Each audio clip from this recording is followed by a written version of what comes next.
आपने भक्त विल्लु मंगल का नाम सुना है? एक विल्लु मंगल नाम के भक्त हुए दक्षिण भारत के, जिन्होंने कृष्ण करणामृत ग्रंथ लिखा है।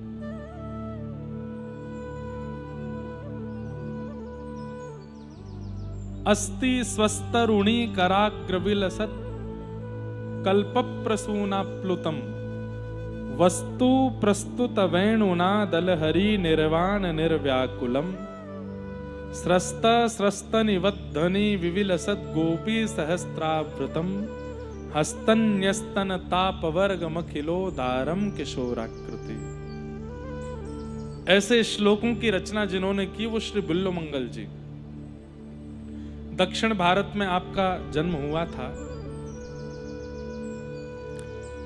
परम कुलीन ब्राह्मण कुल में इनका जन्म हुआ,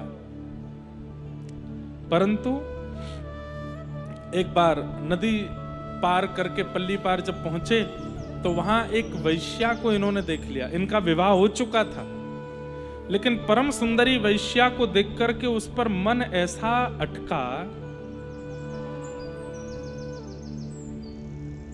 उस पर मन ऐसा अटका कि बस घर परिवार पत्नी तक को छोड़ दिया, उस वैश्या के साथ ही रहने लगे।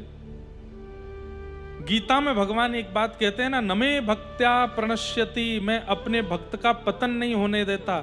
इस बात को सार्थक होते हुए देखने के लिए आप विल्लु मंगल जी का चरित्र सुनो।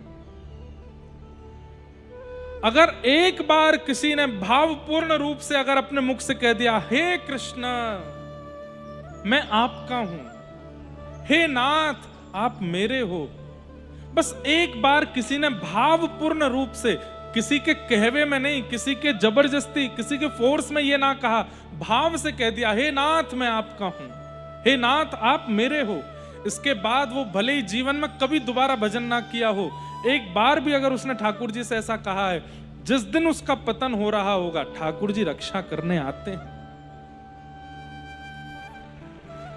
ठाकुर जी रक्षा करने आते हैं। और इसका प्रमाण श्री विल्लु मंगल जी का चरित्र सुनिए। विल्लु मंगल एक वैश्या के रूप में इतने आसक्त हो गए, अपने परिवार को छोड़ दिया, अपनी पत्नी को छोड़ दिया और उस वैश्या के साथ ही रहते हैं। अस्ति स्वस्तरुणी कराग्र विलसत कल्प प्रसून प्लुतम वस्तु प्रस्तुत वेणुनादल हरि निर्वाण निर्व्याकुलम स्रस्त स्रस्त निवद्धनि विविलसत गोपी सहस्त्राव्रतम हस्तन्यस्तन तापवर्गमखिलो दारम किशोराकृति। ठाकुर जी के रूप का ही वर्णन किया इन्होंने, लेकिन कैसे? पिता के प्राण चले गए, लेकिन पत्नी इतनी पतिव्रता थी विल्लु मंगल जी की, पति ने त्याग कर दिया, वैश्या के साथ रहने लगे, इतने पर भी पत्नी ने उनका त्याग नहीं किया। पत्नी घर में ही रहती है, विल्लु मंगल जी की प्रतीक्षा करती रहती है, और विल्लु मंगल जी वहां उस वैश्या के साथ आनंद करते हैं। एक वर्ष बाद पिता का श्राद्ध था। घर के लोगों ने पत्नी से कहा, तुम जाओ विल्लु मंगल को ले आओ। और पूरी दुनिया जानती है वो कहां है, नदी के उस पार वैश्या के साथ रहता है। पत्नी कैसी है विल्लु मंगल जी की? नदी पार करके उस पार गई तो विल्लु मंगल जी नशे में धुत पड़े थे, तो वो वैश्या जिसके यहां रहते थे वो बाहर आई। हाँ जी कौन हो आप? बोले जो साल भर से आपके साथ हैं वो मेरे पति हैं। तो वैश्या को लगा ये लड़ने आई होगी, झगड़ने आई होगी, लेकिन बड़े प्रेम से उनकी पत्नी कहती है, मैं कोई और विक्षेप डालने नहीं आई हूं, मैं बस इतना कहने आई हूं उनके पिता का कल श्राद्ध है, मैं कहूंगी तो वो नहीं आएंगे और कोई कहेगा तो वो नहीं जाएंगे, पर वो आपसे बहुत प्रेम करते हैं, आप उनसे कह देना घर आ जाएं। वो वैश्या का हृदय जैसे मानो पिघल गया हो, नेत्रों में आंसू भर आए और उनकी पत्नी को देखकर के मानो वैश्या को लगा कि ये मेरी गुरु है, ये मेरी आदर्श है।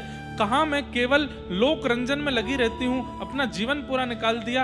एक ये पत्नी देखो, इतना दुष्ट निकृष्ट सब कुछ करने वाला पति इसका, लेकिन ये अभी भी उसकी कितनी विचार करती है, कितनी अधीन है अपने पति के। विल्लुमंगल को जब होश आया तो वैश्या ने डांटते हुए कहा, आज तुम्हारी पत्नी आई थी। विल्लुमंगल चिल्ला के बोले, वो क्यों आई थी यहां पर? बोले, तुम्हारे पिता का श्राद्ध है, बोलने आई थी कि चले जाना और तुम जाओगे कल, अपने पिता का श्राद्ध करके आना। कितनी कितनी सुंदर बुद्धि वाली, कितने सुंदर स्वभाव वाली पत्नी है तुम्हारी, तुम उसको छोड़ के कैसे रह सकते हो यहाँ पे? ये आसक्ति शरीर के प्रति, रूप के प्रति, ये सब क्यों है तुम्हारी? कितनी श्रेष्ठ पत्नी है तुम्हारी। लेकिन जिस व्यक्ति के ऊपर काम सवार होता है, उसको काम क्या, कोई भी दोष जिसके ऊपर सवार होता है ना, उसकी बुद्धि काम नहीं करती। फिर वैश्या के कहने पर विल्लुमंगल चले गए, जाकर के अपने पिता का श्राद्ध किया। श्राद्ध कैसे कर रहे हैं? जल्दी जल्दी, कि जल्दी पूरा हो तो मैं जल्दी वापस से उसके पास जाऊं। पत्नी बगल में बैठी है, श्राद्ध आदि क्रम करवा रही है, लेकिन पत्नी को देखा भी नहीं एक भी बार। और जल्दी श्राद्ध क्रम करा के ब्राह्मणों को दान दक्षिणा देके और तुरंत निकल पड़े। पत्नी ने कहा, बाहर बहुत तूफान आ रहा है, बहुत तेज बारिश, बिजली कड़क रही है, नदी में भी तूफान होगा, आज रात्रि यहीं रुक जाइए, कल चले जाइएगा। लेकिन विल्लुमंगल जी ने कोई उत्तर नहीं दिया। बोले, तुम घर किवाड़ बंद कर लो, मैं जाता हूं। निकल पड़े। पत्नी कैसे ऐसे जाने दे, इतना तूफान है, कुछ हो जाएगा। पीछे पीछे गई। इतने आतुर थे उस वैश्या के पास जाने के लिए कि नदी में कूद गए। गहरी नदी, तूफान आ रहा था, बिजली कड़क रही थी, बारिश हो रही थी, हवाएं चल रही थी। अपने पति को कूदता देख पत्नी सराहने का वो भी कूद गई। और बस नदी के अंदर जाके विल्लुमंगल जी डूब रहे थे, उनको बचाने लगी पत्नी। और नदी पार करने के लोभ में अपनी पत्नी का ही सहारा ले लिया, उसी के ऊपर ही उसका सिर और उसका हाथ पकड़ करके बस कैसे भी पार निकलने लगे, जिसके कारण प्राण छूट गए पत्नी के।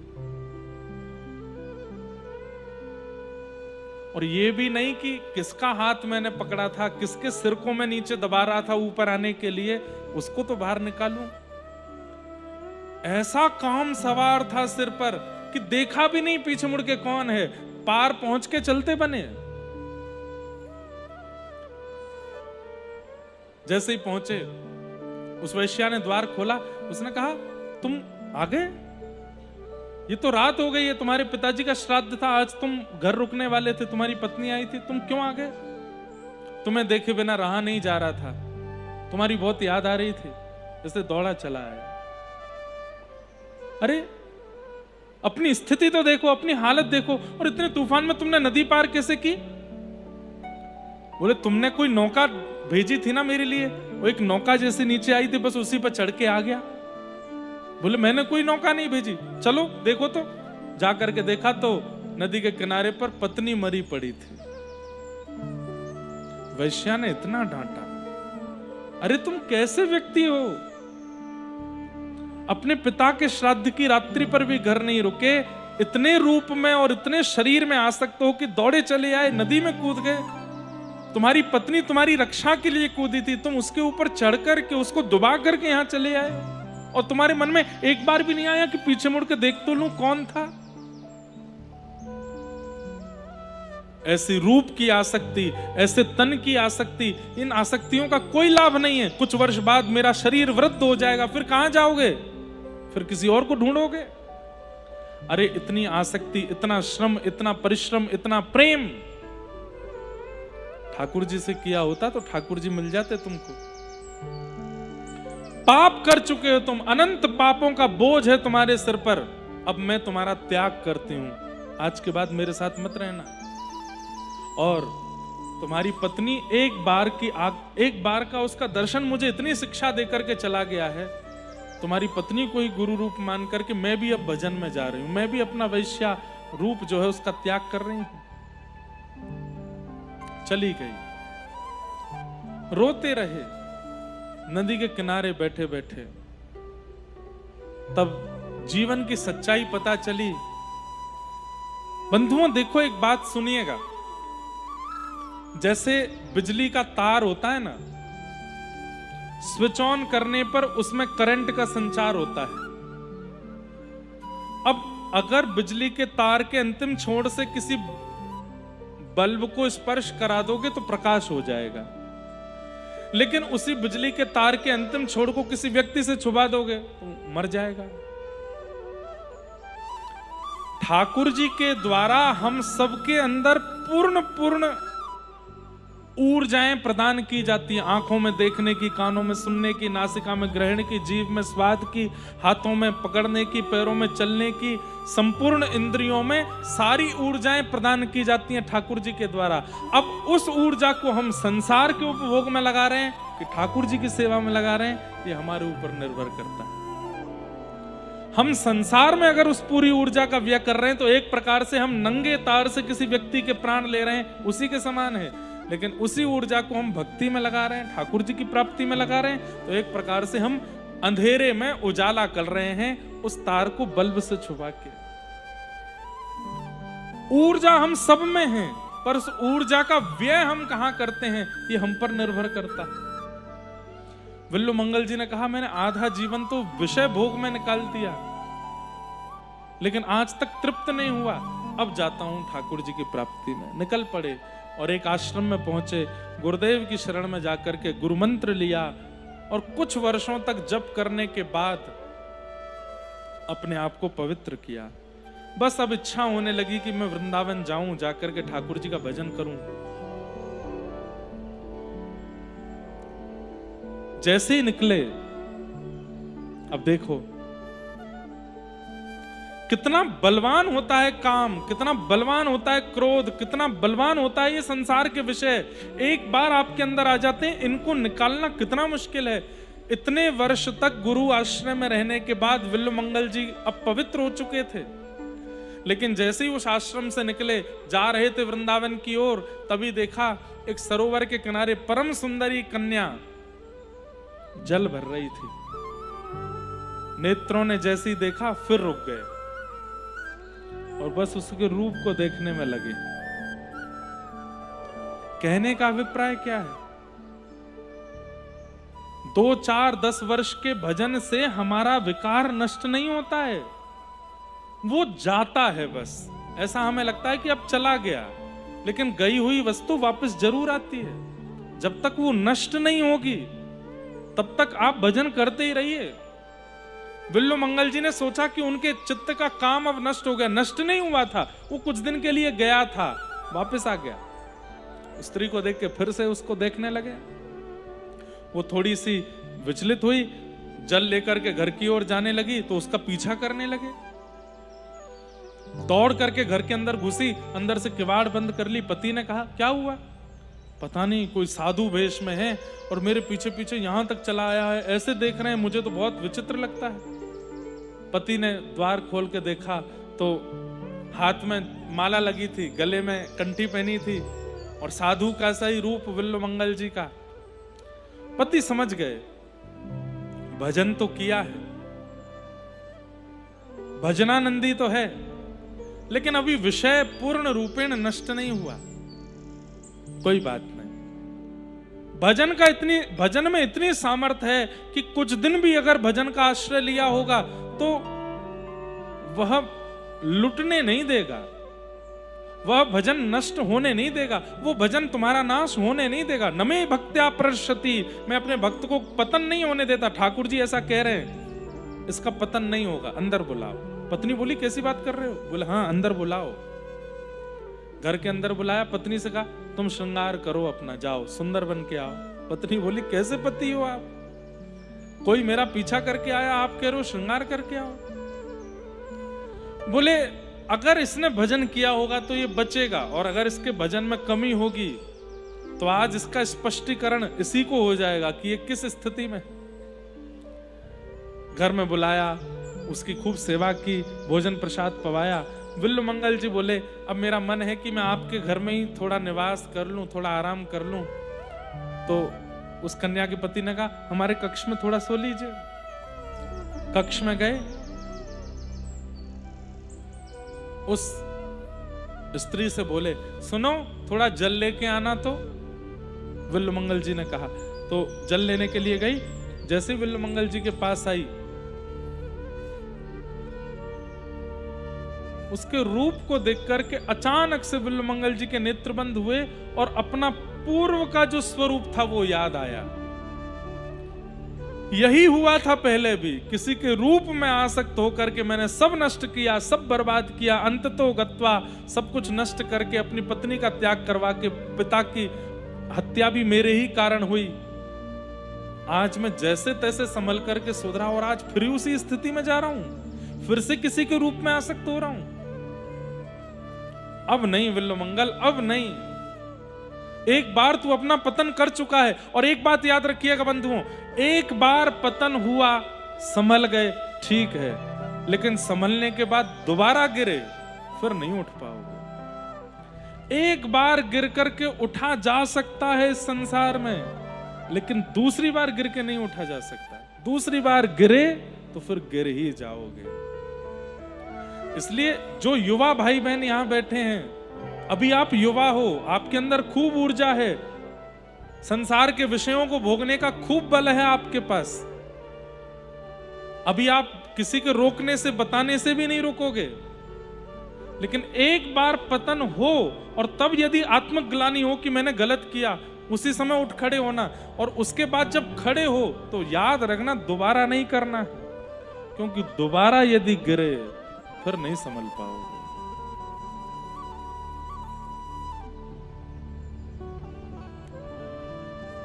कंस भी एक बार गिर के संभला था, लेकिन संभल के फिर गिरा। रावण भी एक बार गिर के संभला था, लेकिन गिर के संभल के फिर गिरा। ये दोबारा गिरने में ही नाश होता है हमारा। एक बार गिरने पर तो ठाकुर जी क्षमा कर देते हैं, पर दोबारा गिरने पर ठाकुर जी क्षमा नहीं, दृष्टि ही हटा लेते हैं। अब तू जो कर, मेरा तेरे से कोई मतलब नहीं है। और जैसे ही ठाकुर जी मतलब तोड़ देते हैं ना, फिर ही व्यक्ति संसार के उपभोगों में लगता है, फिर वही राक्षस बन जाता है। इसलिए एक बार पतन होने पर संभल जाइए, दोबारा की प्रतीक्षा मत कीजिएगा। विल्लु मंगल जी को आज उसका रूप देख करके देखते देखते मन में आया, तुरंत नेत्र बंद हो गए। नहीं विल्लु मंगल, तू एक बार अपना पतन कर चुका है, दोबारा नहीं। रोने लगे विल्लु मंगल और रोते रोते बोले मैं क्या करूं, इन आंखों का ये बार बार सुंदर रूप को देखने पर आसक्त हो जाती हैं। तुरंत नेत्र खोल के, लाल पड़े हैं नेत्र, अश्रु गिर रहे हैं। उस युवती से बोले सुनो, मेरी सेवा करोगी? बोले हाँ। तो सुई लेकर के आओ। क्या करेंगे आप? बोले लेके आओ ना। दुई से सुई लेकर के आई। सोचूं विचारूं कुछ करूं, नहीं, जैसे ही सुई ला करके दी, ले करके तुरंत अपनी दोनों आंखें फोड़ दी विल्लु मंगल जी। मेरे पतन करने में मेरे शरीर का जो अंग मुझे ठाकुर जी से मिलने में रोक रहा है, मैं उसे जीवित नहीं रखूंगा। फोड़ दी दोनों आंखें। बंधुओं, जीवन में जो दोष भगवत मिलन में बाधा बने, उस दोष का विषवत त्याग कर दीजिए तुरंत। क्योंकि अगर आपने उस दोष को संग रखा तो वही दोष एक दिन आपको अपने दोष के कुएं में ही ढकेल देगा, ठाकुर जी से नहीं मिलने देगा। आप आंख मत फोड़ना अपनी, वो नहीं कह रहा हूं मैं। मेरे कहने का अभिप्राय क्या है? दोष हम सब जानते हैं कि मुझ में क्या है। मुझ में दृष्टि का दोष है, मुझ में बोलने का दोष है, मुझ में सुनने का दोष है। दूसरों की चार लोग क्या बात कर रहे हैं सुनने में मुझे बड़ा अच्छा लगता है। हाँ, इसकी निंदा, उसकी स्तुति, इसके बारे में ये मुझे सुनना बहुत अच्छा लगता है। और फिर सुन के वहां बता देना इसमें बड़ी चुगली करने में अच्छा। सबको पता है मेरे अंदर दोष क्या है। उस दोष का आज ही त्याग करो।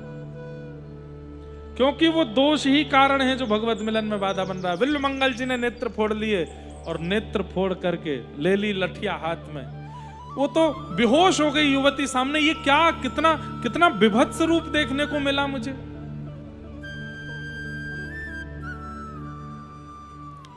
सबने पूछा ये क्या किया विल्व मंगल जी?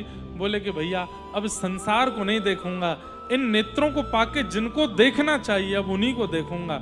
और उनको देखने के लिए नेत्रों की आवश्यकता नहीं है, वो सामने आ जाएंगे तो नेत्र अपने आप खुल जाएंगे। जितना संसार को देखने दिया देख लिया मैंने, अब नेत्रों की आवश्यकता नहीं है, अब तो ऐसे ही चलूंगा।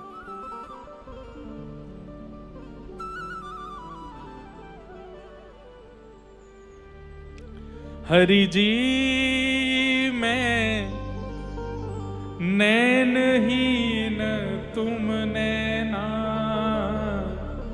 हरि जी मैं नैनहीन तुम नैना। अब मैं नैनहीन हो गया हूं, अब मेरे नेत्र आप हो। हे नाथ, बाह पकड़ के थाम उंगरिया जौन डगरिया, थाम उंगरिया जौन डगरिया,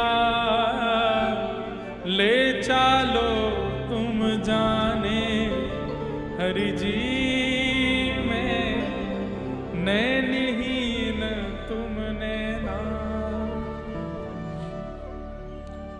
हे नाथ, अब मेरे नेत्र चले गए हैं, थाम उंगरिया जौन डगरिया, ले जानो तुम चाहे।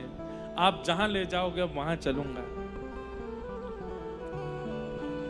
वृंदावन पहुंच गए और वृंदावन जाकर के कदम्ब की छैया, यमुना जी का स्पर्श, रज का स्पर्श। अब नेत्र नहीं है, केवल तन से स्पर्श करके अनुभव कर रहे हैं उस भाव का। और करते करते एक दिन स्थिति आई, एक स्पर्श हुआ अंग को, जिस स्पर्श से संपूर्ण अंग पुलकित हो गया। स्पर्श करके बोले कौन हो? तो मानो बोलने लगे, अरे मैं यहीं ब्रज को एक बाबा हूं। बोले नहीं, मुझे बहुत लोगों ने स्पर्श किया पर ऐसा अनुभव पहले कभी नहीं हुआ। तुरंत विल्व मंगल जी ने पकड़ लिया। बोले कौन हो? तुम्हारा स्पर्श मुझे अत्यंत प्रेम, अत्यंत भाव में विभोर कर रहा है, जल्दी बताओ तुम कौन हो। इतने में ही त्रिभंग ललित श्याम सुंदर प्रकट हो गए। विल्व मंगल, मैं हूं जिसको देखने के लिए तुम तरस रहे हो। हे नाथ, अब देरी मत करो, नेत्र प्रकट कर दो।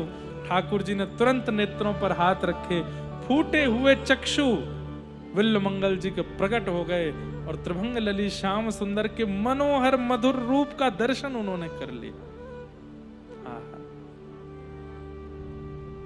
और जब ठाकुर जी के रूप को देखा, अब ठाकुर जी ने कहा, विल्व मंगल, अब दुनिया की सुंदर से सुंदर वस्तु तुम्हारे सामने आवे, जाओ उसमें आसक्त हो जाना। विल्व मंगल जी बोले नहीं हो पाऊंगा। क्यों? इतने सुंदर दृश्य को देखने के बाद, इतने सुंदर रूप को देखने के बाद अब संसार की हर वस्तु फीकी लग रही है नाथ, आपसे सुंदर कोई नहीं है। तब उन्होंने एक ग्रंथ, कृष्ण करणामृत ग्रंथ की रचना की, जिसमें केवल भगवान के रूप का ही वर्णन किया है। और उसके बाद असंख्य सुंदरी नारियां भी सन्मुख आ गईं, लेकिन विल्व मंगल जी के नेत्र सदा कहते रहे, कृष्ण सा कोई नहीं, कृष्ण जैसे रूप झांकी किसी के। बंधु, मेरे मन में एक बात आती है कि हमारे अंदर जो दोष है वो दोष कब कहलाता है? जब वह भाव संसार को प्रस्तुत किया जावे। लेकिन वही भाव जब ठाकुर जी को प्रस्तुत कर दिया जाता है तो वही भक्ति बन जाता है। संसार के व्यक्ति को देखने की इच्छा हो रही है तो काम है, वही ठाकुर जी को देखने की हो जाए तो भक्ति हो जाएगी। संसार के व्यक्ति से लड़ने की इच्छा है तो वो क्रोध हो जाएगा, लेकिन वही ठाकुर जी के प्रति हो जाए तो भक्ति हो जाएगा। ठाकुर जी पे भी क्रोध किया जा सकता है। क्रोध कैसे?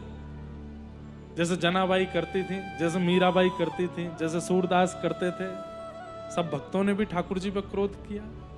मतलब वो दोष कब कहलाता है? जब वो संसार में हो, लेकिन वही ठाकुर जी में हो जाए तो भक्ति हो जाता है।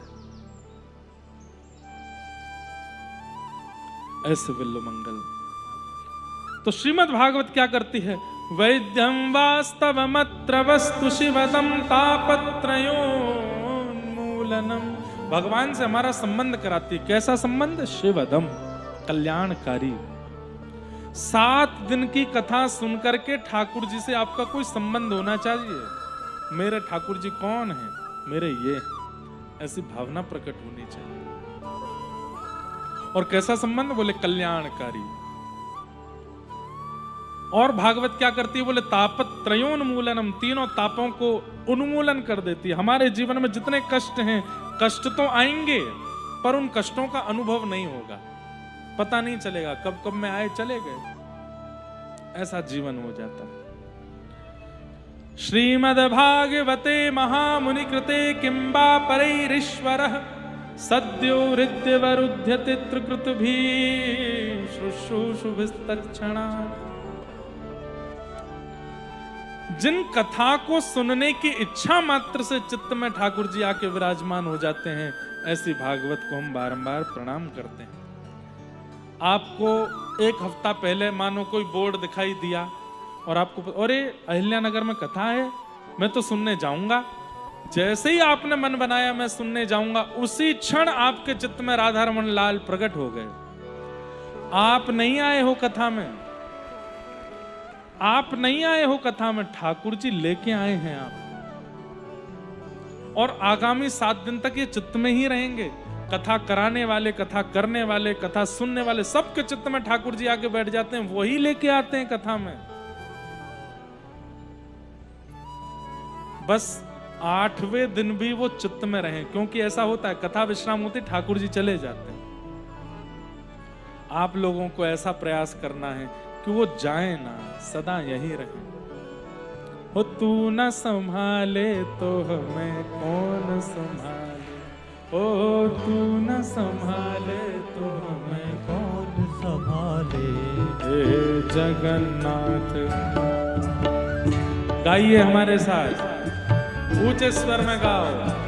हे जगन्नाथ, चकाने जगन्नाथ, चकाने नीलाचल वरे, तू न संभाले तो हमें कौन संभाले।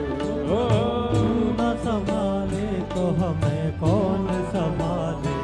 हे मेरी ये नैया है अब तो तेरे हवाले, मेरी ये नैया है अब तो तेरे हवाले। हाँ मेरी ये नैया है सिर्फ तेरे हवाले, मेरी ये नैया है अब तो तेरे हवाले। ओ तू न संभाले तो हमें कौन संभाले। तू न संभाले तो हमें कौन संभाले। हे तू न संभाले तो हमें कौन संभाले। ओ तू न संभाले तो हमें कौन संभाले। मेरे प्रभु जगन्नाथ, जगन्नाथ चकानैन, चकाने हे जगन्नाथ, जगन्नाथ हाँ चकानैन, चकाने नीलाचल वरे, तू न संभाले तो हमें कौन संभाले। तू न संभाले तो हमें श्री कौन जगन्नाथ महाप्रभु की।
देखो, नामदेव जी महाराज कहते हैं कीर्तन में एक ही अपराध है कि कीर्तन चल रहा है और हम ना गा रहे हैं और ना करताल बजा रहे हैं। नृत्य तो बहुत आगे की बात है, लेकिन कई लोग सोफा वाले हमको दिख रहे हैं जो बैठे बैठे केवल सुन रहे हैं। नहीं, आप भले नृत्य मत करो पर करताल बजा करके ऊंचे स्वर में गाओ, जगन्नाथ जगन्नाथ चक्कानैन चकानैन जगन्नाथ जगन्नाथ चक्कानैन चकानैन नीलाचल वरे तू न संभाले तो हमें कौन संभाले। तू न संभाले तो हमें कौन संभाले। हाँ, तू न संभाले तो हमें कौन संभाले।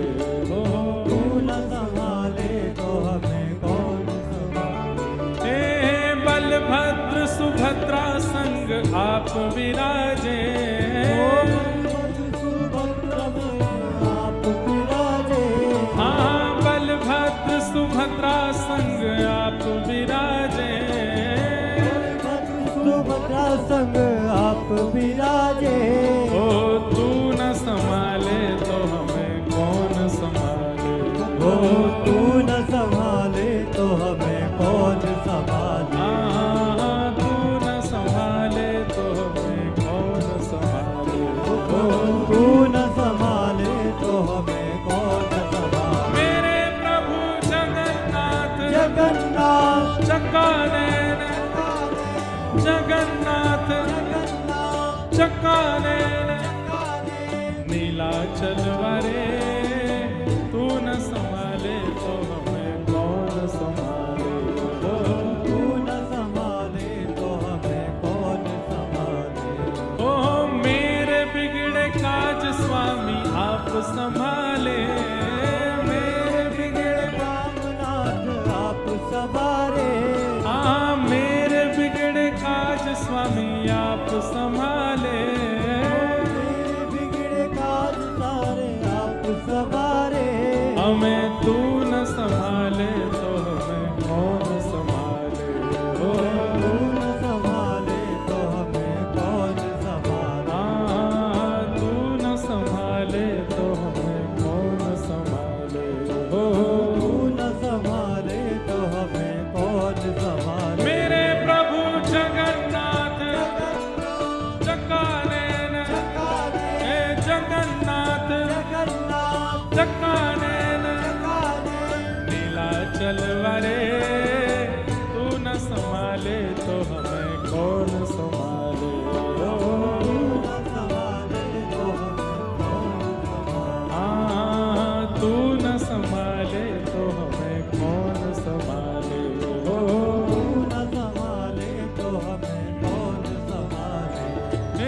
तुम्हें छोड़ जाऊं अब मैं किसके दुआरे।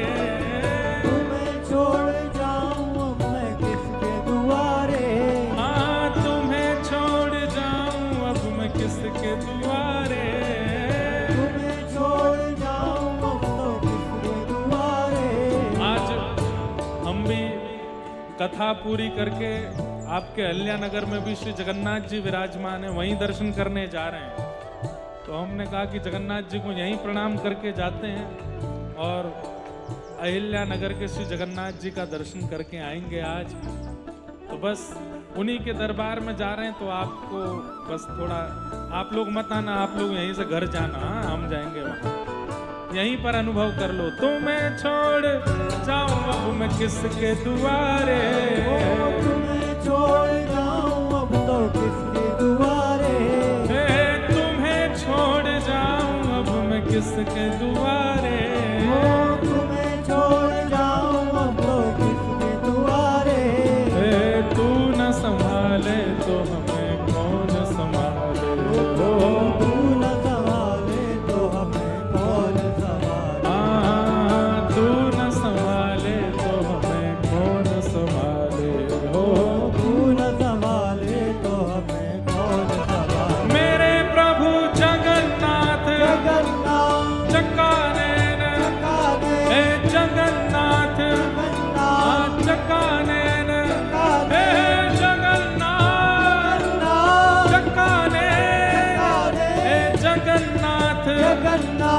चकाने चकाने नीला चल बारे, तू न संभाले तो हम